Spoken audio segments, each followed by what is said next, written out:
So ఈరోజు ప్రధానంగా touch చేయబోయేది డిఎస్సిలో 2 డిఎస్సీలకు సంబంధించి. అంటే ఒకటి చంద్రబాబు నాయుడు గారి కొడుకు లోకేష్ ఎడ్యుకేషన్ మంత్రిగా ఉంటూ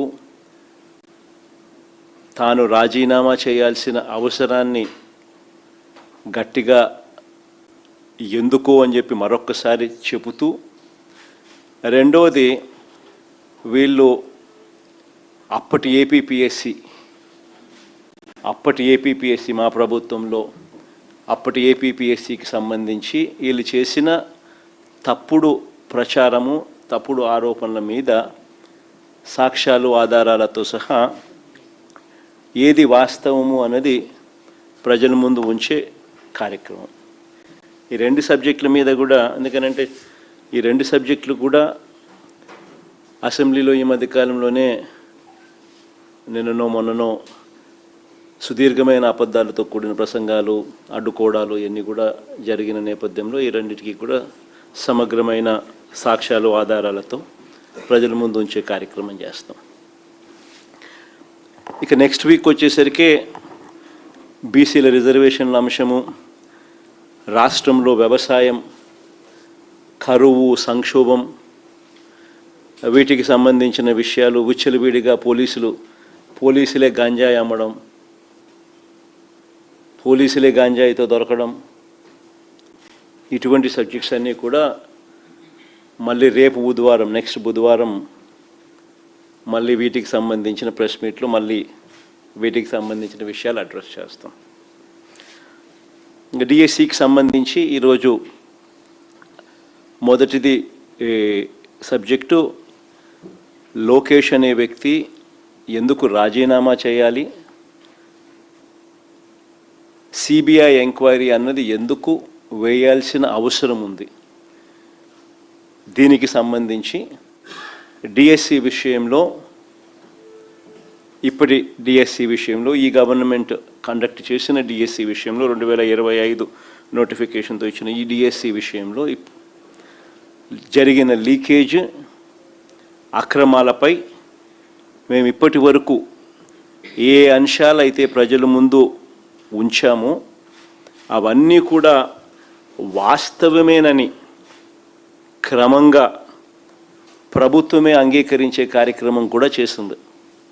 అసెంబ్లీలో లోకేష్ మాట్లాడిన ప్రసంగం చూసినా కానీ, ఇదే అసెంబ్లీలో చంద్రబాబు నాయుడు గారు మాట్లాడిన ప్రసంగం విన్నా కానీ, ప్రత్యక్షంగానూ పరోక్షంగానూ వాళ్ళు ఈ ఆరోపణలన్నీ కూడా ఒప్పుకున్న పరిస్థితులే కనిపిస్తాయి. తప్పు చేశారు అని క్లియర్ కట్గా కనిపిస్తూ ఉన్నప్పటికీ గింజుకుంటారే తప్ప ఒప్పుకొని సిబిఐ ఎంక్వైరీకి మాత్రం ఆర్డర్ ఇవ్వరు.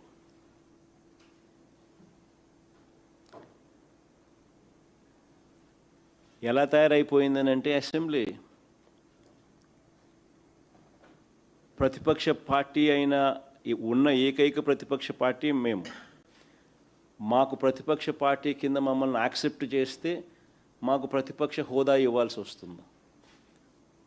సో ఆ ప్రతిపక్ష నాయకుడు, ఆ ప్రతిపక్ష పార్టీకి ఎంతమంది అన్నా ఎమ్మెల్యేలు ఉండని, ఆ ప్రతిపక్షానికి ఒక ప్రతిపక్షం అన్నది యాక్సెప్ట్ చేస్తే ఆ ప్రతిపక్షానికి ఒక నాయకుడు వస్తాడు. ఆ నాయకుడికి యాక్సెప్ట్ చేస్తే, ప్రతిపక్షం అన్న పార్టీ కింద యాక్సెప్ట్ చేస్తే ఆ ప్రతిపక్ష పార్టీ నాయకుడిని కూడా యాక్సెప్ట్ చేయాలి.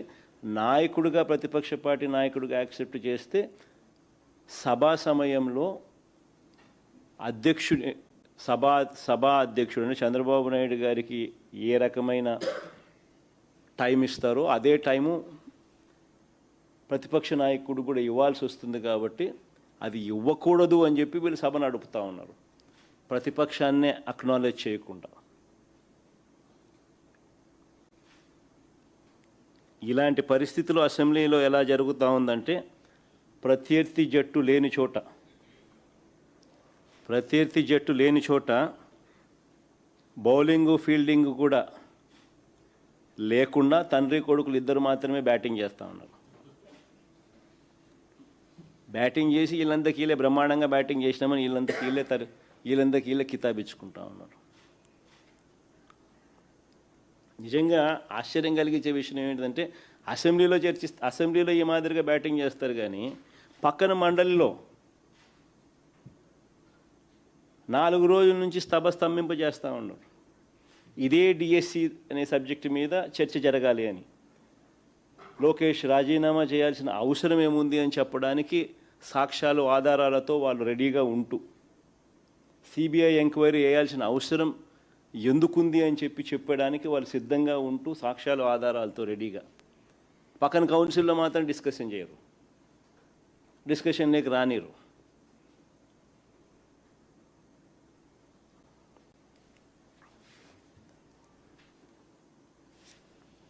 కౌన్సిల్లో ఎందుకు వీళ్ళు ఒప్పుకోరు చర్చ జరగడానికి అని అంటే దానికి కారణం తప్పులు జరిగాయి కాబట్టి. అది ఎక్కడ సాక్ష్యాలు ఆధారాలతో సహా బయటపెట్టే పరిస్థితి కనిపిస్తుందేమో అని చెప్పి సిబిఐ విచారణ చేయాల్సిన అవసరం ప్రస్ఫుటంగా అందరికీ కూడా తెలుస్తుంది కాబట్టి, లోకేష్ రాజీనామా చేయాల్సిన అవసరం ప్రతి ఒక్కరికి కూడా తేటతెల్లంగా కనిపిస్తుంది కాబట్టి.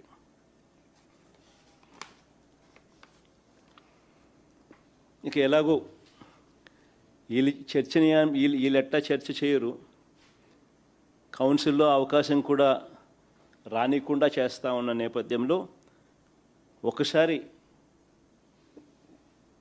నాణ్యానికి ఇటువైపున ఎందుకు లోకేష్ అనే వ్యక్తి రాజీనామా చేయాల్సిన అవసరం ఉంది, ఎడ్యుకేషన్ మంత్రిగా ఉన్నాడు కాబట్టి, ఎందుకు సిబిఐ ఎంక్వైరీ అవసరం ఉంది ఈ సబ్జెక్ట్ మీద అన్న వివరాలు ఒకసారి వెళ్దాం. పాయింట్ నెంబర్ 1 క్లుప్తంగా పాయింట్ల ప్రకారమే పోదాం, క్లుప్తంగా చెప్తాను పాయింట్ల ప్రకారమే. పాయింట్ నెంబర్ 1, డిఎస్సి పరీక్షల ప్రశ్నల తయారీ. డిఎస్సి పరీక్షల ప్రశ్నల తయారీ ఒక అంశం, పరీక్ష నిర్వహణ అన్నది రెండో అంశం. ఈ రెండు కూడా ఒకే అధికారి చేతిలో పెట్టినట్టు లోకేష్ స్వయంగా యాక్సెప్ట్ చేస్తాడు. అసెంబ్లీలోనే యాక్సెప్ట్ చేయడమే కాకుండా తప్పేముంది అంటూ దబాయించినాడు, తప్పేముంది అని అంటూ ఏకంగా దబాయించినాడు. ఒకసారి ఆయన అన్న మాటలు కూడా ఒకసారి ప్లే చేద్దాం, ఒకసారి వినండి ఒకసారి అందరూ కూడా. ప్లే చేయమా ఒకసారి. ప్రభుత్వ ఉద్యోగం ఇచ్చిన ఘనత ప్రజాప్రభుత్వం అధ్యక్ష.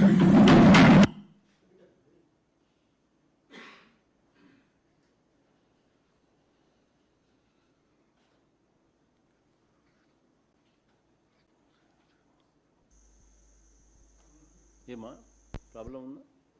విజయాన్ని పివి సింధు గారికి ప్రభుత్వ ఉద్యోగం ఇచ్చిన ఘనత ప్రజాప్రభుత్వం అధ్యక్ష. మీరు సెట్ చేసుకోండి అందులోపల. డిఎస్సి పరీక్షలకు అవసరమైన ప్రశ్నల తయారీ అనేది ఎస్సీఈఆర్టీ డైరెక్టర్ బాధ్యత. ప్రశ్నల తయారీ అనేది ఎస్సీఈఆర్టీ డైరెక్టర్ బాధ్యత. డిఎస్సి పరీక్షను నిర్వహించే బాధ్యత